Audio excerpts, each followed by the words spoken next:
আসসালামু আলাইকুম ওয়া রাহমাতুল্লাহি ওয়া বারাকাতুহু। আলহামদুলিল্লাহি রাব্বিল আলামিন ওয়াস সালাতু ওয়াস সালামু আলা রাসূলিহিল কারীম ওয়া খাতামান নাবিয়্যিন নবিয়িনা মুহাম্মদ ওয়া আলা আলিহি ওয়া সাহবিহি আজমাইন। সুপ্রিয় দর্শক, পৃথিবীর যে প্রান্ত থেকে আপনারা এই মুহূর্তে এটিএন বাংলার টিভি স্ক্রিনের সামনে আছেন, সকলকে স্বাগত জানাচ্ছি এটিএন বাংলার নিয়মিত আয়োজন গ্রি এসি প্রেজেন্স ইসলামী সাওরাজাব, সরাসরি পাওয়ার্ড বাই কনকা ফ্রিজ। এই সরাসরি আয়োজনে প্রিয় দর্শক, আপনাদের জীবন ঘনিষ্ঠ যে কোনো ধরনের প্রশ্ন আপনারা করতে পারবেন। কুরআন সুন্নাহর আলোকে এখান থেকে ইনশাআল্লাহ জবাব প্রদান করা হবে। আমি আছি আপনাদের সাথে একে এম ফিরোজ। আমাদের সাথে আজ স্টুডিওতে উপস্থিত আছেন শেখ শাহ ওয়ালিউল্লাহ হাফিজাহুল্লাহ। আসসালামু আলাইকুম ওয়া রাহমাতুল্লাহি ওয়া বারাকাতুহু। ওয়া আলাইকুম আসসালাম ওয়া রাহমাতুল্লাহ। আহলান সাহলান, মারহাবা বিকুম। মাশাআল্লাহ। প্রিয় দর্শক, আমরা আপনাদের কাছে একটা সহযোগিতা চাচ্ছি। যারা আমাদের সাথে আয়োজনে যুক্ত হচ্ছেন, যখন কথা বলবেন আপনি আপনার টিভি সেটে, যে টিভি সেটে আপনি আমাদের দেখছেন, যখন আপনি আমাদের সাথে কথা বলার সরাসরি সুযোগ পাচ্ছেন, যখন কথা বলবেন আপনার টিভি সেটে ভলিউমটা কমিয়ে আপনি কথা বলবেন। এটি অনুরোধ। আমরা প্রশ্নে যাব, যে প্রশ্ন আমাদের কাছে এই মুহূর্তে সবচেয়ে বেশি গুরুত্বপূর্ণ।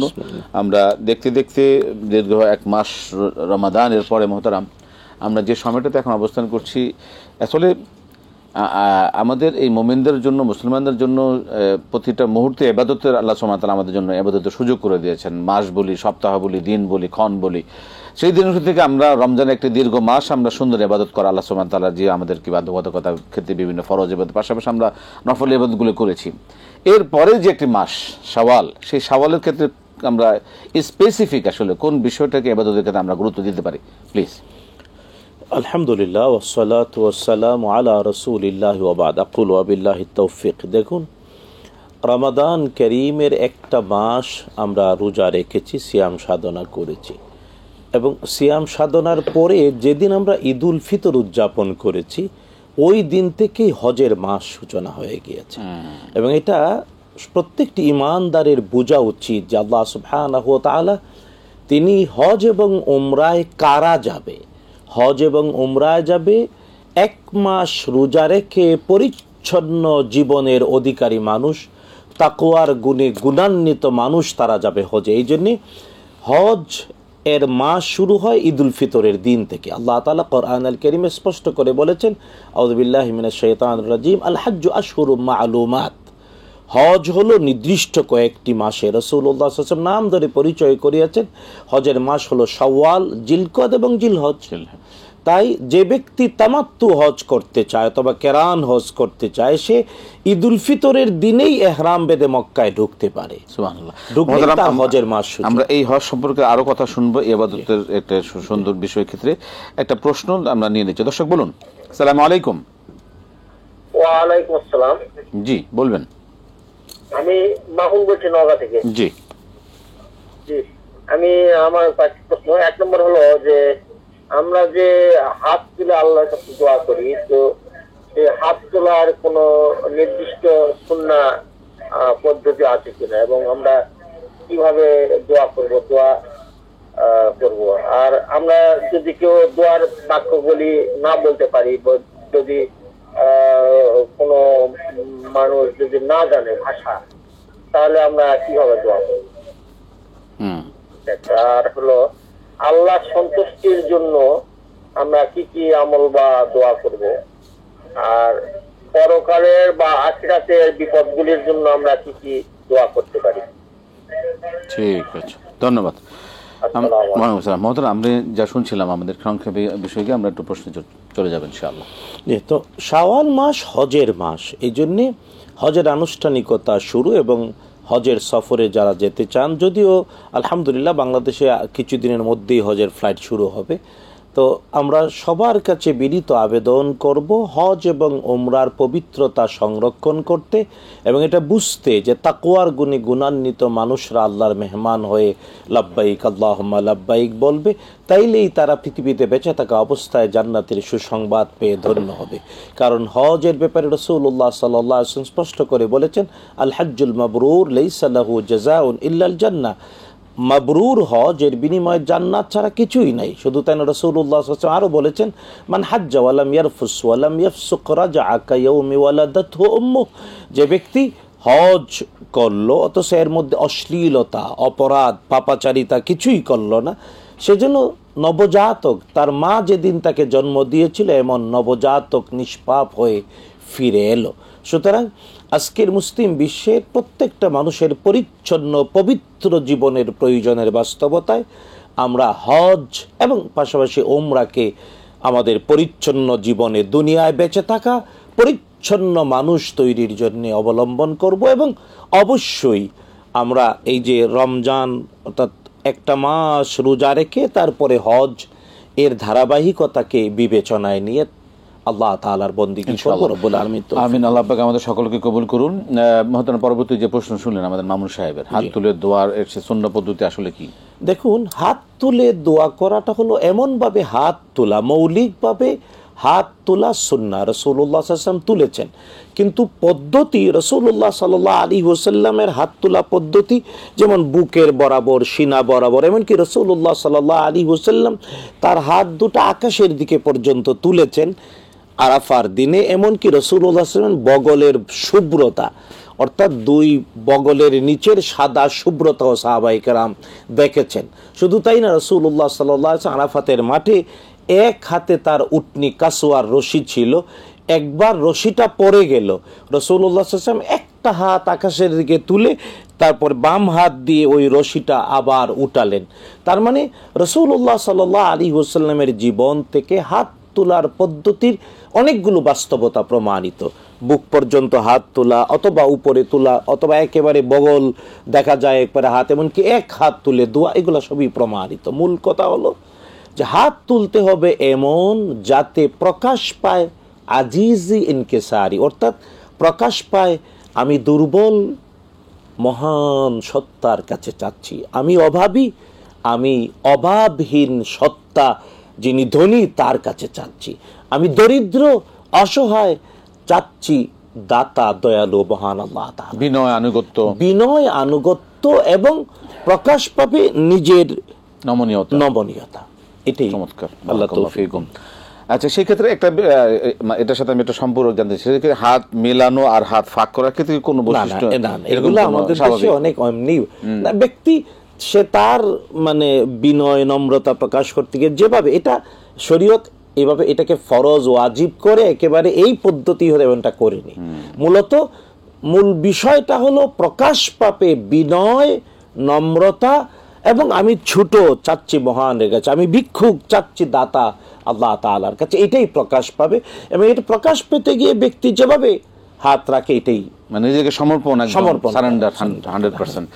এমনকি এক হাত তুলে দোয়া করবে অথবা দুই হাতও তুলতে পারে, আকাশ পর্যন্ত একবারে নিজের মাথার উপরে উঠাতে পারে, এটাও প্রমাণ। সেক্ষেত্রে একটা এর সাথে আরেকটা সম্পর্ক আমাদের জানা, সেক্ষেত্রে অনেকে দেখলাম যে খুব আওয়াজ করে জোরে আওয়াজ করে পড়েন, সেক্ষেত্রে কোনো আওয়াজের বেশি করার কম বেশির ক্ষেত্রে কোনো বিষয় রয়েছে কিনা?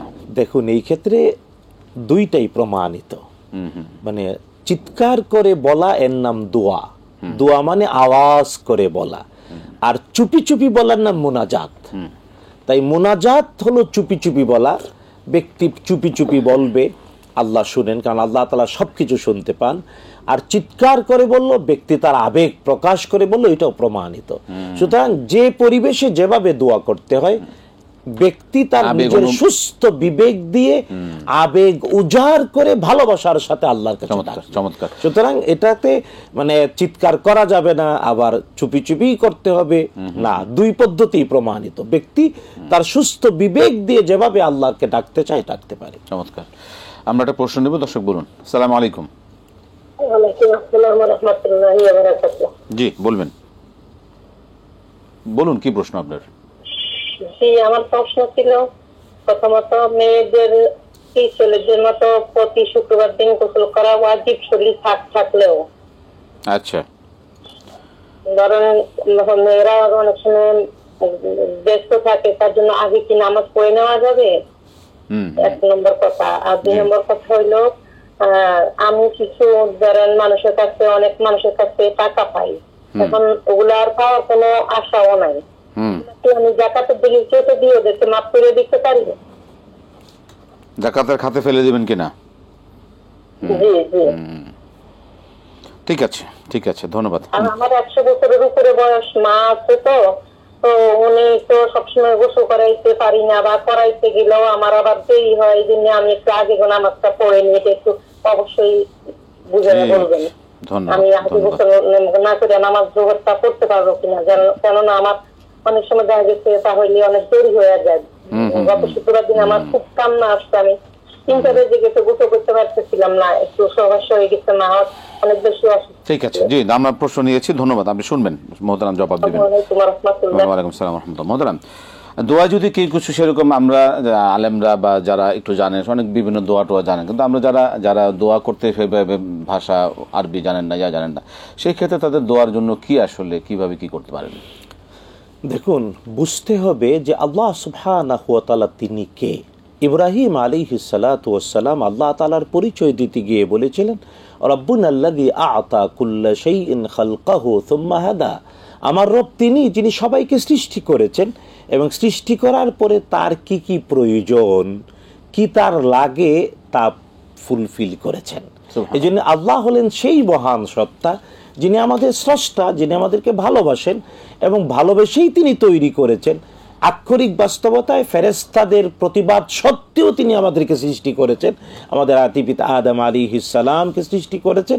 তাই আমাদের প্রয়োজন কি কি তিনিই ভালো জানেন। তাই একজন মানুষ দোয়া করতে গিয়ে সে যদি সুন্দর করে ভাষায় নিজের অনুভূতি প্রকাশ করতে নাও পারে, শুধু এতটুকু যদি বলে, আল্লাহ আমার প্রয়োজন তুমি জানো, আমার কি প্রয়োজন তুমি দাও, এবং এটাই হলো উত্তম দোয়া। এবং আল্লাহ তাআলার একটা গুণবাচক নাম হলো করিম, করিম, এবং এর সুপারলেটিভ হলো আকরাম। এবং আল্লাহ তাআলা রাসূলুল্লাহ সাল্লাল্লাহু আলাইহি ওয়াসাল্লামের উপরে সূরাতুল আলাকের যে প্রথম 5টি আয়াত নাজিল করেছেন, এর মধ্যে আল্লাহ নিজের পরিচয় দিতে গিয়ে এই পরিচয়টা দিয়ে বলছেন, ইকরা ওয়া রাব্বুকাল আকরাম, ইকরা ওয়া রাব্বুকাল আকরাম আল্লাযী আল্লামা বিল কলম। পাঠ করো তোমার রবের নামে যিনি আকরাম। আকরাম একটা অর্থ হলো অতি সম্মানিত, আরেকটা অর্থ হলো যিনি না চাইতে দান করেন। ব্যক্তি চায় নাই তবুও দেন। যেমন আমরা কি কলম দিয়ে শিখতে চাই আবেদন করেছিলাম, দরখাস্ত করেছিলাম? না, আমরা দরখাস্ত করার আগেই, চাওয়ার আগেই আল্লাহ নিজেই বলেছেন, তিনি কলম দিয়ে আমাদের শিখিয়েছেন। তার মানে আল্লাহ তাআলা তিনি আমাদের স্রষ্টা হওয়ার কারণে তার ভালোবাসার বহিঃপ্রকাশ আমাদের প্রতি, আমাদের যা যা প্রয়োজন সব তিনি দিয়েছেন। এবং না চাইতে, যেমন ব্যক্তি জীবনে আমি আমার জীবন দিয়ে যদি বলি, দেখুন আমি জন্মের পরেই তার কথা বলতে পারিনি, আমার মা বাবা বা আমরা কি দরখাস্ত দিয়েছিলাম যে আমাকে কথা বলতে দাও?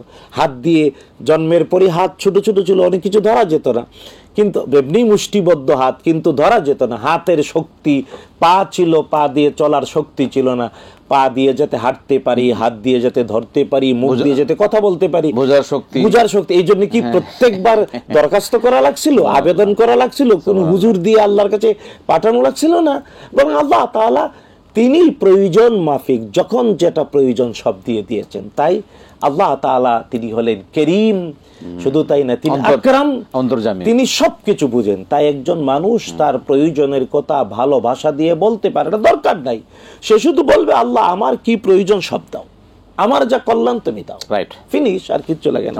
এবং এটাই হলো উত্তম দোয়া। আমিন, আমিন। আল্লাহর সন্তুষ্টির কিসের মাধ্যমে আমরা অর্জন করতে পারি দুনিয়া আখিরাতের কল্যাণের জন্য? দেখুন, আল্লাহ তাআলার সন্তুষ্টির জন্যে আল্লাহ যা ভালোবাসেন তা করতে হবে। এবং কখনো অনেক বড় কাজের দ্বারাও ব্যক্তি আল্লাহর সন্তুষ্টি পেতে ব্যর্থ হয়। অতি তুচ্ছ মানবীয় চেতনায় অতি তুচ্ছ কাজের দ্বারাও আল্লাহর সন্তুষ্টি অর্জন করতে পারে। যেমন রাসূলুল্লাহ সাল্লাল্লাহু তাআলা আলাইহি ওয়াসাল্লাম আমাদেরকে জানিয়েছেন, বনি ইসরাইলের একজন খুব আবেদা মহিলা, সারাক্ষণ আল্লাহর বন্দেগী করতে এমন একজন মহিলা, কিন্তু তিনি কেবল একটা বিড়ালকে বেঁধে রেখে দিয়েছে, খাবার দেয় নাই, পিপাসায় পান করতে দেয় নাই, ক্ষুধায় খাইতে দেয় নাই। ওই বিড়ালটা না খেয়ে না পান করে মারা গেছে। ওই একটা অপরাধের কারণে আল্লাহ তাআলা ওই ইবাদতকারিনী মহিলাকে জাহান্নামে দিয়ে দিয়েছেন। অপরদিকে একটা পিপাসার্ত কুকুরকে নিজের কাপড় ছিঁড়ে কুয়া থেকে উঠায়া চিপে পানি পান করিয়েছে, এই জন্যে একজন দুষ্ট দুরাচারিণী মহিলাকে আল্লাহ ক্ষমা করে দিয়েছেন। এই জন্যে আল্লাহর ভালোবাসায়, আল্লাহ ভালোবাসেন এমন কাজ কন্টিনিউ করতে হবে। আমাদের বিবেচনায় হয়তো অনেক হালকা, কিন্তু আল্লাহর কাছে অতি প্রিয় হতে যেতে পারে। তাই প্রতিটা মুহূর্তে আল্লাহ ভালোবাসেন এমন কাজে নিজেকে নিবেদিত রাখা, এটাই হলো ইমানের দাবি। এর দ্বারা আল্লাহ সন্তুষ্টি অর্জন হয়। কোনো তুচ্ছ কাজ, ছোট কাজকেও অবজ্ঞা করবো না।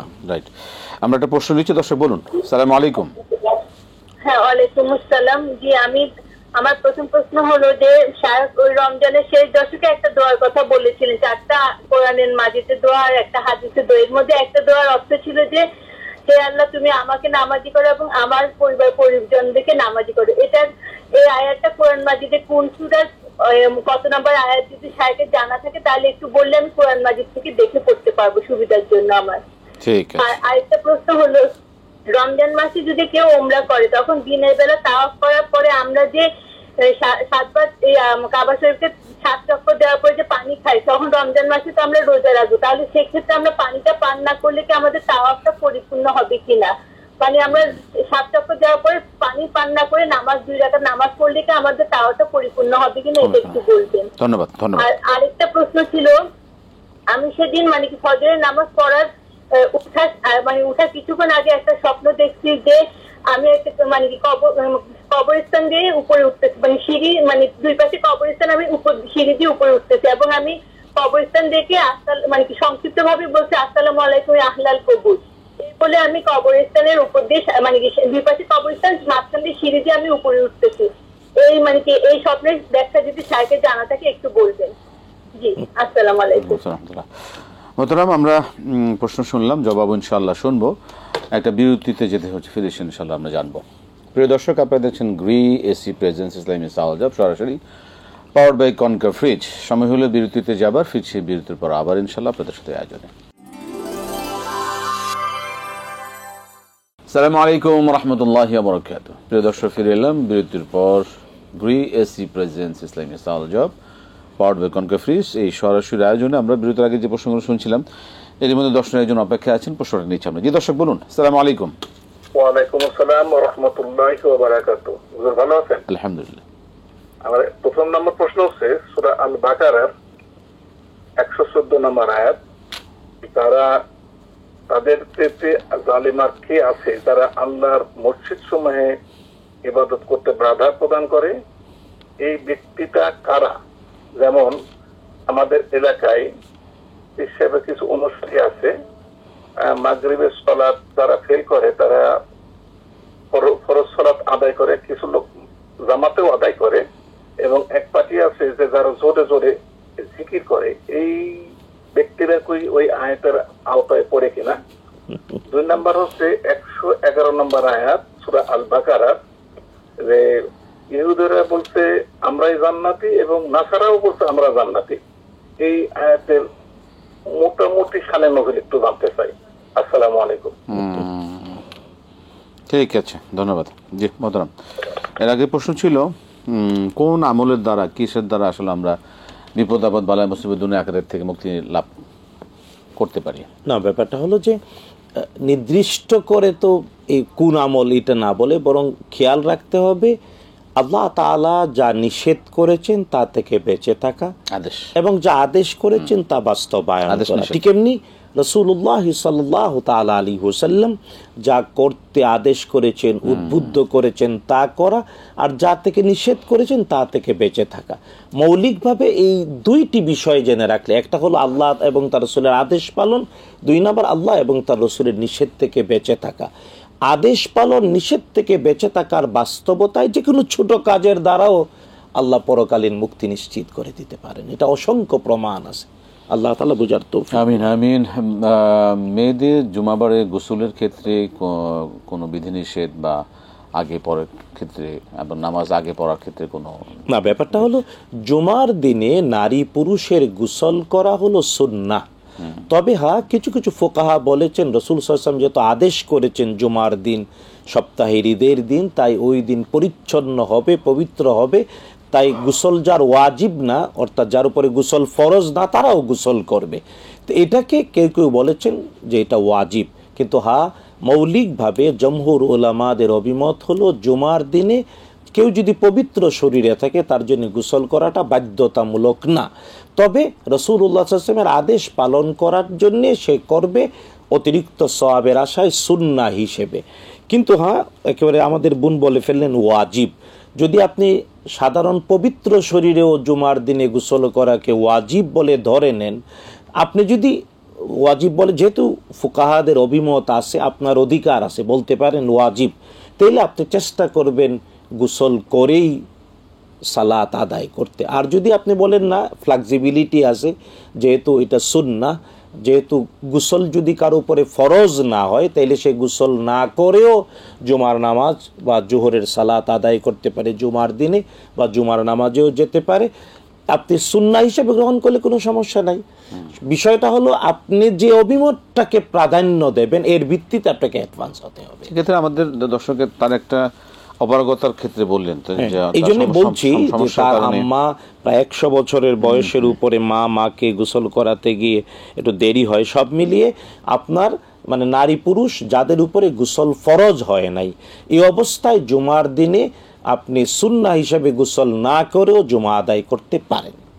সেক্ষেত্রে জুমাটা কি আগে পড়া, আগে পড়ার কোনো সমস্যা নেই, মসজিদের আগে পড়া বা পরে পড়া ব্যাপার। এটা আমাদের সমাজে আবার একটা বিষয়, যদিও কিছু কিছু ফকিহ বলেছেন যে জোহরের ওয়াক্তের আগে জুমা পড়া উচিত। জোহরের ওয়াক্তের আগে, জোহরের সালাত ন্যাচারালি যখন হয় জুমায়ের একটু আগে, কারণ আমাদের দেশে হানাফি স্কুল অফ থট অনুযায়ী আমরা জোহরটাও একটু লেটে, ওয়াক্ত হওয়ার সাথে সাথে না, বরং একটু লেটে পড়ি।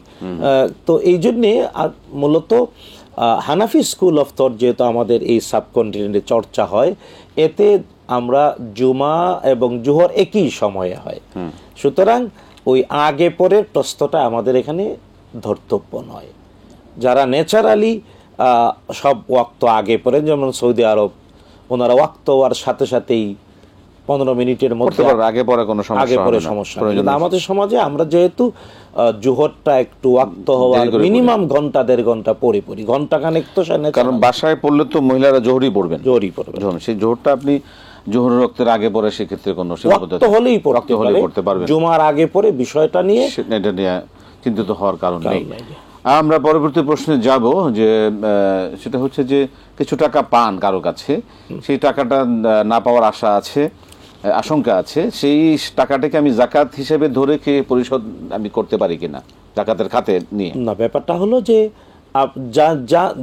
যে ব্যক্তি আপনার কাছ থেকে ঋণ নিয়েছেন, কর্জ নিয়েছেন, সে যদি জাকাতের মুস্তাহিক হয় তাহলে উত্তম হলো আপনি আপনার জাকাতের টাকাটা তাকে দিলেন, বললেন যে আমি জাকাত দিলাম, তুমি তখন সম্পদের মালিক হয়েছো, আমার ঋণটা পরিশোধ করে দাও, এতটুকু বলতে পারেন। অথবা যদি এটাও আপনি মনে করেন যে তার হাতে টাকা গেলে আর দেবে না, তাহলে আপনি স্পষ্ট করে তাকে বলবেন, দেখো তুমি যদি আমার পাওনা পরিশোধ না করো তাহলে আমি জাকাতের সাথে সমন্বয় করে নিচ্ছি।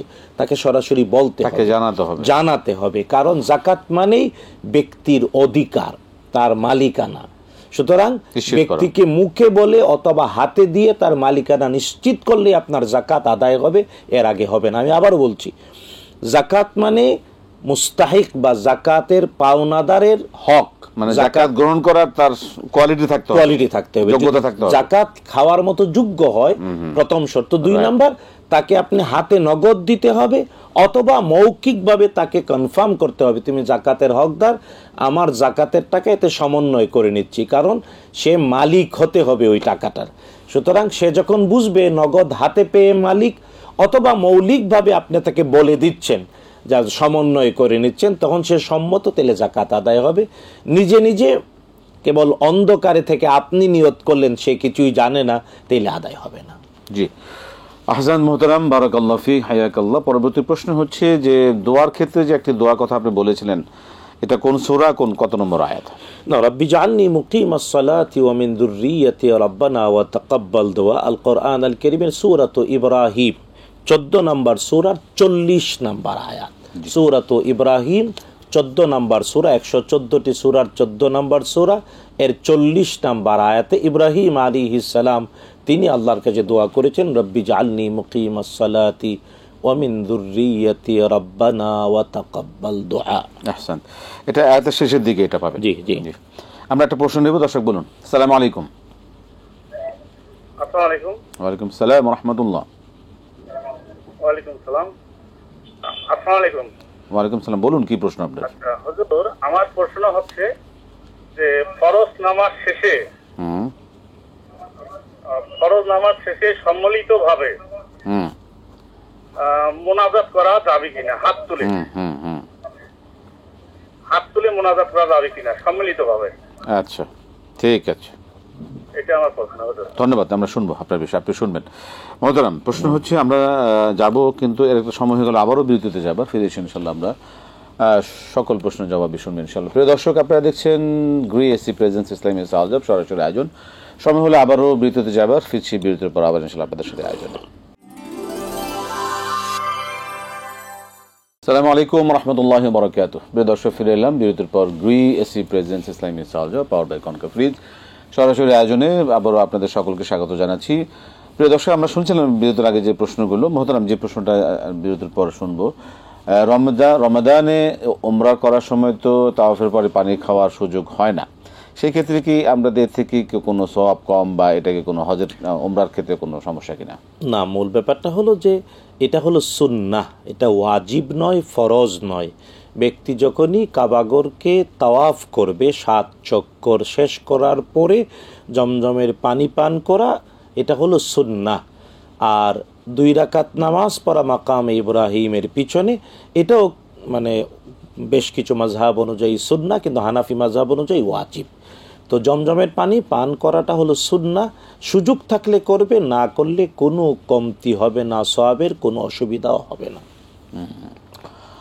তারপর হচ্ছে যে ফজরের পূর্বে যে স্বপ্ন দেখলেন আমাদের দর্শক, এই স্বপ্ন কি তাবির বা ব্যাখ্যা হতে পারে? না, ব্যাপারটা হলো যে 3 ঘন্টার গভীর ঘুমে স্বপ্ন দেখে থাকলে, মানে তিনি 2 কবরের মাঝখান দিয়ে সিঁড়ি দিয়ে উপরে উঠছেন, দোয়াও করেছেন, দোয়াও পড়েছেন। শুধু একটা জানার বিষয় যে তার বাবা শ্বশুর তারা বেঁচে আছেন কিনা।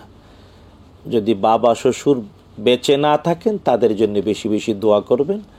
আর বাবা মা শ্বশুর শাশুড়ি বেঁচে থাকলে তাদের সেবা করবেন। জি। সূরা বাকারা 114 নম্বর আয়াতের যে এটা যে কথা বলা হয়েছে, না দেখুন, আউযুবিল্লাহি মিনাশ শাইতানির রাজীম, ওয়ামান আযলামু মিম্মান মানআ মাসাজিদাল্লাহি আইয়ুযকারা ফিহা ইসমুহু ওয়া সাআ ফি খারাবিহা। আল্লাহ তাআলা স্পষ্ট করে বলেছেন, আল্লাহর ঘরে আল্লাহর জিকির করতে তথা সালাত, কোরআন তেলাওয়াত এগুলাতে যারা বাধা দেয়, তারা হলো সবচাইতে বড় জালেম। এখন বাস্তবতা হলো যে কোনোভাবে একজন নামাজিকে বাধা দেওয়া অথবা তেলাওয়াতকারীকে বাধা দেওয়া, নিঃসন্দেহে এটা অপরাধ এবং ওই পাপের অংশ হবে। এবং তিনি যেভাবে বললেন যে বাংলাদেশের অনেকগুলো মসজিদে এমন আছে, অনেক লোকজন ফরজ নামাজ শেষ করে তারা নিজেরা নিজেদের দলীয় অথবা নিজেদের ফিলসফির বিভিন্ন আমল শুরু করে, একজন মানুষ নামাজ পড়তে পারলো কি না এটা নিয়ে সুযোগ করে দেয় না। তো পরিকল্পিতভাবে যদি কাউকে বাধা দেওয়ার জন্যে এমনটা করে, তার নিঃসন্দেহে পাপের অংশ হবে, কোনো সন্দেহ নেই। কিন্তু আবার অনেক জায়গায় হতে পারে যে হয়তো মসজিদের মানে মসজিদ প্রেমিসেসটা এমন যে এখানে আলাদা করার সুযোগ নেই। উচিত হয়তো ঘোষণা দিয়ে বলবে যে যারা পিছনে এসেছেন তারা উপরে যান, অথবা মূল ব্যাপারটা হলো অবশ্যই মসজিদে যে কেউ নামাজ পড়তে চায় তার নামাজের বাধা অথবা সমস্যা তৈরি করা যাবে না, যাবে না, যাবে না সেক্ষেত্রে।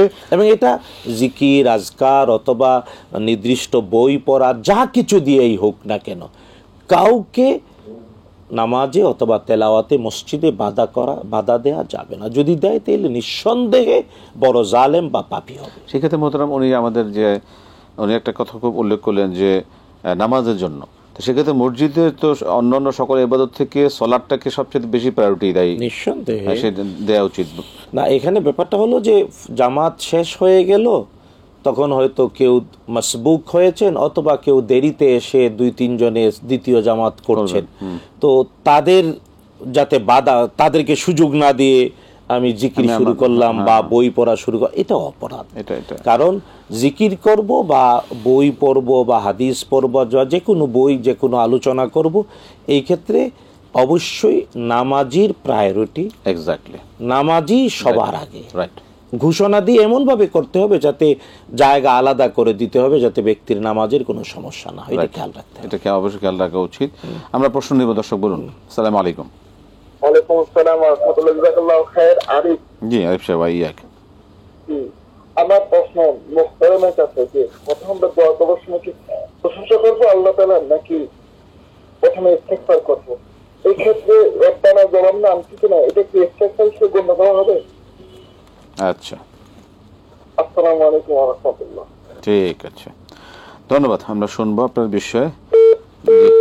মোহতারাম, প্রশ্ন হচ্ছে ইহুদি নাসারা জান্নাতি, সূরা বাকারা 111 নম্বর আয়াতের যে ব্যাখ্যা আসলে কি? না, ব্যাপার হলো এটা বিভ্রান্তিমূলক কথা। তাদের দাবি লাইয়াদখুলাল জান্নাতা ইল্লা মান কানা হুদান আও নাসারা, তিলকা আমানিয়ুহুম, আল্লাহ নিজেই বলেছেন। এটা হলো ওদের কুপ্রবৃত্তির, না আমানি মানে কুপ্রবৃত্তির ধারণা, ওদের মিথ্যা প্রপাগান্ডা বা অন্যায় আকাঙ্ক্ষা। ইহুদি আর নাসারা ছাড়া কেউ জান্নাতে যাবে না। পরে আয়াত আল্লাহ কি বলেন? পারলে দলিল আনো, যদি সত্যবাদী। মূল কথা হলো আল্লাহ তাআলা ইহুদি এবং খ্রিস্টানদের অমুখ বা কাল্পনিক ধারণার ব্যাপারগুলো আমাদেরকে জানিয়ে দিয়েছেন, যাতে করে ইহুদি এবং খ্রিস্টানদের ব্যাপারে আমরা সতর্ক থাকি। দেখুন, ইহুদি এবং খ্রিস্টান এই দুইটি সম্প্রদায়, তারা আমাদের সিনিয়র কিভাবে? যে মুসা আলাইহিস সালামের উম্মতরা হলো ইহুদি, আর ঈসা ইবনে মারইয়াম আলাইহিস সালামের উম্মত হলো খ্রিস্টান। কিন্তু আমাদের সিনিয়র হওয়া সত্ত্বেও ওরা সত্যপথ থেকে বিভ্রান্ত হয়েছে। মানে আমাদের কিতাবী ভাই বলা যায়।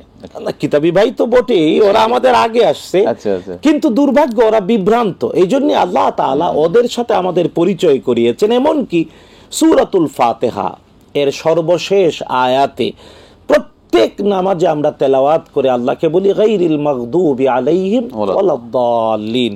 বিশ্বনবী সাল্লাল্লাহু আলাইহি ওয়াসাল্লামের ব্যাখ্যা আমাদেরকে জানিয়েছেন, আমরা প্রত্যেক নামাজে আল্লাহর কাছে আশ্রয় চাই বলি আল্লাহ তাদের পথে চালায়ও না যাদের উপরে গজব পতিত হয়েছে। মাগদুব আলাইহিম, রাসূল বলেন মাগদুব আলাইহিম মানে হলো ইহুদি, দাল্লিন মানে খ্রিস্টান।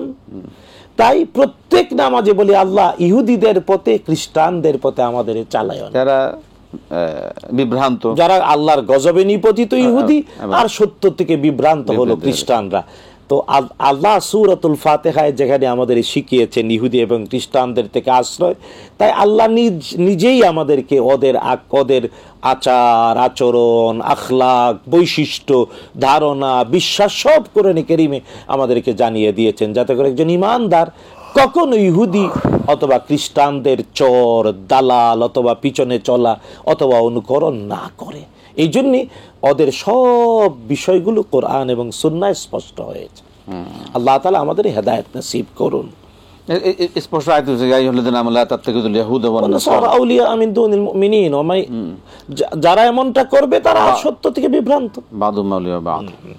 হাসান, আমরা যে পরবর্তী প্রশ্ন যেটা হচ্ছে যে ফজর সালাত শেষে সম্মিলিত মোনাজাতের এর সুন্নাহ দ্বারা কতটুকু ভিত্তি রয়েছে?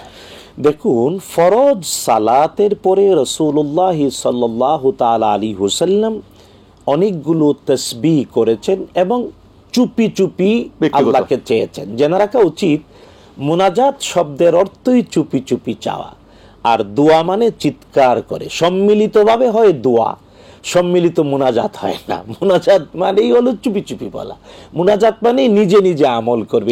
একসাথে করা যায় না, দোয়া এবং মোনাজাত একসাথে করা যায় কিনা? দোয়া সবাইকে নিয়ে করলাম, মোনাজাত আমি নিজে নিজে করলাম, সবাই একসাথে মিলে না। ব্যাপারটা হলো মাওলানা, তার মানে ওই পানি পান করা আর ভাত খাওয়া দুইটা একসাথে, প্রয়োজনে পানি পান করা যায় খাওয়ার মাঝখানেও। জেনে রাখা উচিত মোনাজাত মানে চুপি চুপি, প্রত্যেক ব্যক্তি নিজে নিজে চুপি চুপি কাউকে না জানায়া নিজের কথাটা আল্লাহকে বলবে, এর নাম মোনাজাত। আর দোয়া মানে চিৎকার করে আওয়াজ করে বলবে। তো রাসূলুল্লাহ সাল্লাল্লাহু তাআলা আলাইহি ওয়াসাল্লাম প্রত্যেক ফরজের পরে একাকী ব্যক্তিগতভাবে আল্লাহকে চাইতে আদেশ করেছেন। এবং রাসূলুল্লাহ সাল্লাল্লাহু আলাইহি ওয়াসাল্লাম সালাম ফিরিয়ে 3 বার ইস্তেগফার করেছেন, তারপর আল্লাহুম্মা আনতাস সালাম ওয়া মিনকাস সালাম। শুধু তাই না, সুন্নায় প্রমাণিত নবীজি সাল্লাল্লাহু আলাইহি ওয়াসাল্লাম যতগুলো মুনাজাত মানে চুপি চুপি একাকী দোয়া করেছেন, প্রায় 15 মিনিট সময় লাগে এগুলা করতে। এবং নবীজি সাল্লাল্লাহু আলাইহি ওয়াসাল্লাম আল্লাহুম্মা লা মানিআ লিমা আতাইতা, আল্লাহ যদি তুমি কাউকে কিছু না দাও তাইলে কেউ তাকে দিতে পারে না, আর তুমি যদি কাউকে দাও তারে কেউ আটকাতে পারে না। আর কারো সম্পদ, সন্তান, খ্যাতি কোনো প্রকারে আসে না তোমার অনুমোদন ছাড়া। এইভাবে দোয়া করতেন, বলতেন আল্লাহ আমাকে তৌফিক দাও তোমার কৃতজ্ঞতা, তোমার ইবাদত আর তোমার শুকরিয়া আদায় করতে। এবং রাসূলুল্লাহ সাল্লাল্লাহু আলাইহি ওয়াসাল্লাম আয়াতুল কুরসি পড়তেন এবং বলেছেন যে ব্যক্তি ফরজ নামাজ শেষ করে আয়াতুল কুরসি পড়ে জান্নাতে যাইতে একটাই বাধা, মরে না তাই জান্নাতে যায় না। তারপর 33 বার সুবহানাল্লাহ, 33 বার আলহামদুলিল্লাহ, 33 বার আল্লাহু আকবার। দেখুন এই যে তাসবিহটা, এর মর্যাদা কি! বিশুদ্ধ হাদিস বুখারী মুসলিমের বর্ণনায় একবার সাহাবায়ে কেরামদের মধ্যে যারা দরিদ্র তারা গিয়ে বললেন, ইয়া রাসূলুল্লাহ সাল্লাল্লাহু আলাইহি ওয়াসাল্লাম, ধনীরা তো দান সদকা করে, জিহাদের ময়দানেও যায়, আবার হজ উমরাও করে, ওরা তো আমাদের থেকে অনেক আগে চলে গেল, আমাদের তো টাকা পয়সা না, আমরা কি করব? রাসূলুল্লাহ সাল্লাল্লাহু আলাইহি ওয়াসাল্লাম বললেন, শুনো তোমাদের এমন এক আমল শিখিয়ে দিচ্ছি, যদি তোমরা করতে পারো তাহলে ওরা তোমাদের আগে চলে যেতে পারবে না, বরং তোমরাও তাদের সাথে থাকবে। কিভাবে? প্রত্যেক ফরজ নামাজ শেষ করে 33 বার সুবহানাল্লাহ, 33 বার আলহামদুলিল্লাহ, 33 বার আল্লাহু আকবার, 99 হবে, 100 পূর্ণ হবে লা ইলাহা ইল্লাল্লাহ ওয়াহদাহু লা শারীকা লাহু লাহুল মুলকু ওয়া লাহুল হামদু ওয়া হুয়া আলা কুল্লি শাইইন কাদির। প্রত্যেক ফরজের পরে এই তাসবিহ যদি কেউ পড়ে তাহলে কবুল হজ উমরার সওয়াব আল্লাহ দেন। এবং বুখারী মুসলিমের হাদিস, রাসূলুল্লাহ সাল্লাল্লাহু আলাইহি ওয়াসাল্লাম শিখালেন। তার মানে ফরজ নামাজের পরে এই আমলগুলো কোথায় নিয়ে যায় আমাদেরকে? কিন্তু আফসোস, ওই যারা ফরজ নামাজের পরে মোনাজাত বা দোয়া করা যায় কি না, এরা এই আমলগুলো করে না। এরা আমল না করে কই ইমাম সাহেব আল্লাহুম্মা আমিন কইব, সবাই একসাথে আমিন কইয়া চলে যাবে।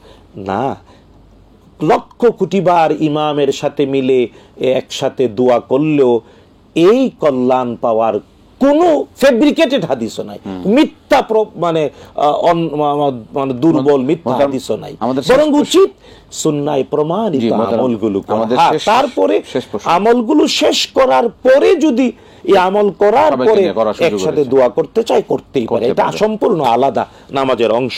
আমাদের শেষ প্রশ্ন, সময়ের শেষ প্রশ্ন, দোয়ার শুরুতে কি আসলে হামসানা পড়বো নাকি ইস্তেগফার পড়বো? আর ইস্তেগফার কি রব্বানা যালামনা কি ইস্তেগফারের মধ্যে কি করা যাবে কিনা শেষ করতে হবে এক কথায়? ইস্তেগফার দিয়েও করাটা উত্তম, তবে প্রশংসা দিয়েও করা যায়, আর এতে রব্বানা যালামনা ইস্তেগফারের অংশ। দুরূদ শরীফ থাকতে হবে, জি দুরূদ অবশ্যই থাকতে হবে। বন্ধুরা, আমরা একদম সময় শেষ পর্যন্ত চলে, আলহামদুলিল্লাহ অনেকগুলো বিষয় আমরা জানলাম। কোরআন সুন্নাহকে আপনাকে অসংখ্য ধন্যবাদ, জাযাকাল্লাহু খাইর, বারাকাল্লাহু ফিকুম। প্রিয় দর্শক, আপনাদের মূল্যবান প্রশ্নের আলোকে আমরা অনেকগুলো বিষয় কোরআন সুন্নাহ থেকে সহিহভাবে আমরা জানলাম, এইভাবে আমরা জানবো, মানবো। আল্লাহ সুবহানাহু ওয়া তাআলা আমাদেরকে এই জানা মানা সকলকে ইবাদত হিসেবে কবুল করুন এবং এইভাবে আরও সবসময় জানতে পারি এবং মেনে চলতে পারি কোরআন সুন্নাহকে সহিহ শুদ্ধ সুন্দরভাবে। আল্লাহ কবুল করুন। আজকে শেষ করছি, বিদায় নিচ্ছি। আসসালামু আলাইকুম ওয়া রাহমাতুল্লাহি ওয়া বারাকাতুহু।